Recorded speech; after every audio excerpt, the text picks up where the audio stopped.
بسم اللہ الرحمن الرحیم۔ السلام علیکم ورحمۃ اللہ وبرکاتہ۔ ماں کی شان و عظمت اور حضرت سلیمان علیہ السلام کے دور کا سبق آموز واقعہ۔ آج کی ویڈیو میں ہم ماں کی شان اور عظمت کی بہت سی خوبصورت باتیں اور اقوال زریں بیان کریں گے۔ رسول اللہ صلی اللہ علیہ وآلہ وسلم نے فرمایا، اگر میری ماں زندہ ہوتی، میں نماز میں اللہ کے حضور کھڑا ہوتا، ماں آواز دیتی اور میں نماز چھوڑ کر ماں کے پاس چلا جاتا اور دنیا والوں کو بتاتا کہ ماں کی عظمت کیا ہوتی ہے۔ ماں کے لیے سب کو چھوڑ دینا، لیکن سب کے لیے ماں کو مت چھوڑنا، کیونکہ جب ماں روتی ہے تو فرشتوں کو بھی رونا آ جاتا ہے۔ جب ماں کی دعا ساتھ ہو تو انسان کیسے عروج پاتا ہے، اس کو کیا مل جاتا ہے، ذرا ماں کی دعا کے بارے میں آج سب سنتے ہیں تو انشاءاللہ مزید امان تازہ ہوگا اور ماں سے محبت مزید بڑھے گی۔ حضرت سلیمان کو اللہ تعالیٰ نے وحی فرمائی، سمندر کے کنارے جاؤ اور ہماری قدرت کا کرشمہ دیکھو۔ حضرت سلیمان اپنے ساتھیوں کے ساتھ سمندر گئے، مگر سب نارمل تھا، کوئی بھی ایکسٹرا آرڈنری چیز دیکھنے کو نہ ملی۔ حضرت سلیمان نے ایک بڑے جن کو کہا، ذرا سمندر میں غوطہ لگاؤ اور وہاں سے کوئی خبر لے کر آؤ۔ اس نے غوطہ لگایا اور تھوڑی دیر بعد واپس آیا اور کہتا ہے، حضور میں نے بہت دیر تک بہت نیچے تک گیا اور بہت گہرا غوطہ لگایا، مگر سمندر کی تہہ تک نہیں پہنچ سکا اور کچھ نظر نہیں آیا۔ آپ نے اب دوسرے بڑے جن کو کہا، اب تم غوطہ لگاؤ۔ وہ جن گیا اور اس نے بہت گہرا غوطہ لگایا، وہ بھی کوئی خبر نہیں لا سکا۔ اب حضرت سلیمان کے ایک ساتھی نے، حضرت عاطف بن برقیہ، یہ وہی ہیں جن کا ذکر قرآن مجید میں موجود ہے۔ عاطف بن برقیہ یہ اللہ کے ولی ہیں، نبی نہیں ہیں، کرامت کا ثبوت قرآن میں موجود ہے۔ اب دو جن تو ناکام ہو کر آ گئے۔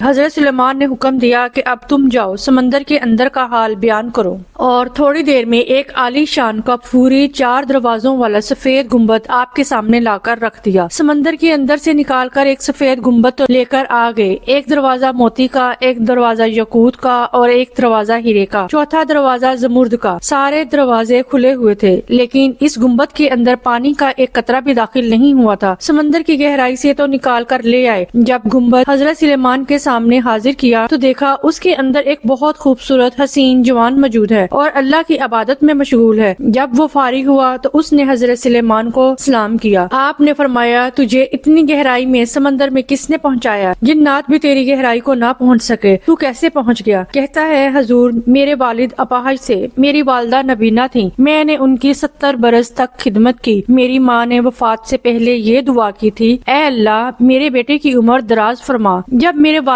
کی وفات کا وقت قریب آیا تو میرے والد نے دعا دی، اے اللہ میرے بیٹے کو ایسی جگہ عبادت پہ لگانا جہاں شیطان مداخلت نہ کر سکے، تیری عبادت کرے، شیطان تنگ نہ کر سکے۔ والد محترم کی تدفین کے بعد میں ساحل پر آیا، یہ گنبد نظر آیا، میں اندر داخل ہوا ایسے ہی بیٹھنے کے لیے کہ فرشتے نے مجھے گنبد سمیت گہرائی میں پہنچا دیا۔ حضرت سلیمان نے پوچھا کہ تم کس زمانے میں ساحل پہ آئے تھے؟ کتنی پرانی بات ہے۔ حضرت ابراہیم خلیل اللہ کے زمانے میں آیا تھا۔ حضرت سلیمان نے حساب لگایا کہ حضرت ابراہیم کو کتنا وقت ہو گیا ہے، کتنے سال ہو گئے تھے، 2000 سال گزر چکے تھے۔ یہ نوجوان سمندر کی تہہ میں اللہ کی عبادت میں مشغول تھے۔ حضرت سلیمان نے دریافت کیا کہ تم سمندر کے اندر کھاتے پیتے کیا ہو؟ عبادت 2000 سال سے کر رہے ہو، خوراک کا کیا انتظام ہے؟ کہتا ہے، اللہ کے نبی میرے پاس ایک سبز پرندہ اپنی چونچ میں زرد رنگ کی کوئی چیز جو آدمی کے سر سے مشابہ ہوتی ہے وہ لے آتا ہے، میں اسے کھاتا ہوں اور مجھے اس غذا میں دنیا کی ساری نعمتوں کا مزہ ملتا ہے۔ اس سے میری بھوک بھی مٹ جاتی ہے، پیاس بھی مٹ جاتی ہے، گرمی، سردی، نیند، اونگ، وحشت سب کی سب مجھ سے دور ہو جاتی ہیں۔ حضرت سلیمان نے فرمایا، اب تم ہمارے ساتھ چلنا چاہو گے یا واپس اسی جگہ جانا چاہو گے؟ اس نے عرض کی، حضور مجھے اپنی جگہ واپس لوٹا دیجئے، میں وہیں خوش ہوں۔ عاطف بن برقیہ نے وہ گنبد وہیں جا کر لوٹا دیا۔ اب حضرت سلیمان نے جو جملہ کہا اپنے ساتھ رہنے والوں سے آپ فرماتے ہیں، دیکھو والدین کی دعا کیسے قبول ہوتی ہے، والدین کی نافرمانی سے بچتے رہو، اے اللہ مجھے ان کی خدمت کرنے کی توفیق عطا فرما۔ اللہ کے نبی دعا کر رہے تھے اور ہمیں سکھا رہے تھے، ماں باپ کی فرما برداری، ماں باپ کی دعائیں جن کے ساتھ ہیں وہ بڑے بڑے طوفانوں سے گزر جاتے ہیں، ان کے آگے کوئی مشکل نہیں رہتی۔ ماں کی دعا جب دل سے نکلے۔ ایک بات یاد رکھنا، وہ لوگ جن کے ماں باپ زندہ ہیں، ہم کہتے ہیں امی دعا کریں، ابو دعا کریں، یہ اور ہے، خدمت ایسی کرو، ان کا خیال ایسے رکھو، اگر آپ نہ کہیں کہ دعا کریں، وہ خود دعا کریں، وہ دل سے دعا کریں۔ جب وہ دعا نکلتی ہے تو عرش الہی تک جاتی ہے۔ ماں دعا دے تو نبی کا پڑوس بھی نزدیک ہو جاتا ہے۔ ماں کی دعا واقعی جنت کی ہوا ہے۔ ماں کی دعا نصیب والوں کو ملتی ہے۔ اگر پریشان ہو اور کامیابی چاہتے ہو تو ماں سے دعا لے لو، اپنے باپ سے دعا لے لو، کبھی ان کا دل نہ دکھاؤ۔ اگر آپ کو ہماری ویڈیو اچھی لگتی ہے تو اس کو لائک کریں، شیئر کریں اور ہمارے چینل کو سبسکرائب کریں۔ جزاک اللہ۔